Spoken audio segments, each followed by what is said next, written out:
روحلا مہندی جی.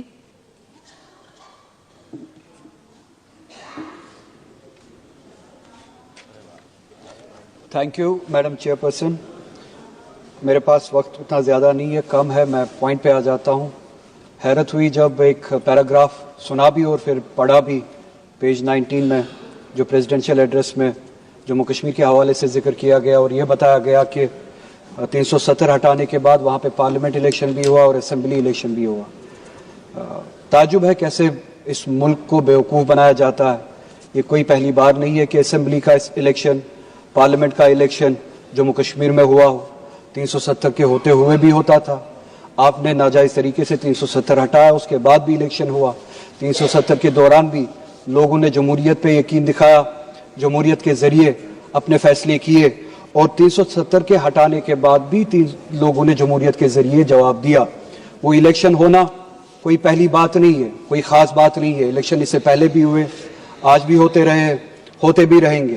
جو چیز بتانی چاہیے تھی جو بتائی نہیں گئی پریزیڈنشیل ایڈریس میں، کہ جموں کشمیر میں 370 ہٹانے سے کیا نقصانات ہوئے، 370 کے ہونے سے کیا فائدے تھے، جو بات ملک کو بتائی نہیں جاتی ہے، جو بات اس ایوان کو بتائی نہیں جاتی ہے، جو بات اس پریزیڈنشیل ایڈریس میں ہونی چاہیے تھی جس کا ذکر نہیں ہوا. کچھ پوائنٹس کی طرف میں اشارہ کروں گا.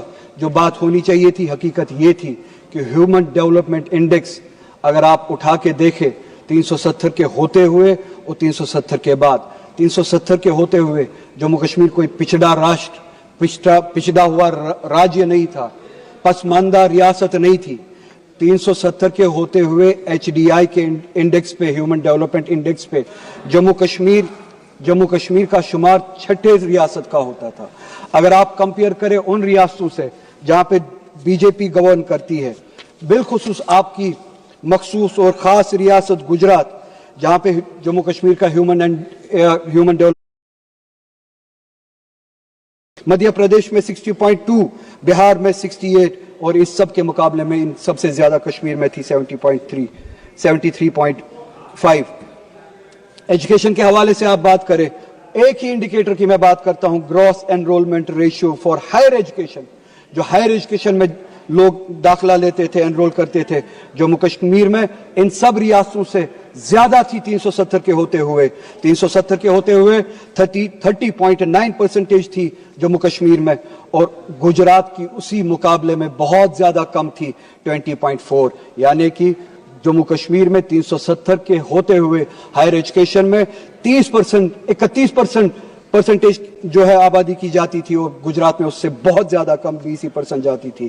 ہریانہ میں 29.4%، یو پی میں 25.8%، مدھیہ پردیش میں 22.6%، بہار میں صرف اور صرف 14%. یہ ہے حالت جو کشمیر کی تھی، جس راہ پہ یہ کشمیر تھا. انکم کی اگر بات کریں، میں زیادہ انڈیکسز میں جاؤں گا نہیں. پاورٹی کی میں نے بات کی، جموں کشمیر گجرات سے بھی بہتر تھا، ہریانہ سے بھی بہتر تھا، یو پی سے بھی بہتر تھا، مدھیہ پردیش سے بھی بہتر تھا، بہار سے بھی بہتر تھا. صرف 2 منٹ چاہیے میڈم چیئر پرسن، میں کنکلوڈ کروں گا، مجھے پتا ہے میرے پاس وقت زیادہ نہیں ہے. پوسٹ ایبروگیشن کا ڈاٹا ایک ہی انڈیکیٹر اٹھاتے، یہ سارے انڈیکیٹرز 370 کے ہوتے ہوئے جو یہاں پہ بتایا نہیں گیا، پوسٹ ایبروگیشن کا انڈیکیٹر ایک ہی اگر اٹھائے، ایمپلائمنٹ کا، چونکہ میرے پاس وقت نہیں ہے، اسی ریاست میں جہاں پہ یہ انڈیکیٹرز تھے، آج ایمپلائمنٹ جو ریٹ ہے وہ 32% پہ پہنچی ہے. پہلی بار ہم نے دیکھا ہے. یہ 370 ہٹانے کا نتیجہ. 370 ہٹانے کے بعد یہ بتایا گیا، ملک کو بیوقوف بنانے کی کوشش کی گئی کہ الیکشنز ہوئے. الیکشنز اس سے پہلے بھی ہوتے تھے. یہ نہیں بتایا کہ الیکشنز کے ذریعے لوگوں نے وہاں پہ کیا پیغام دیا.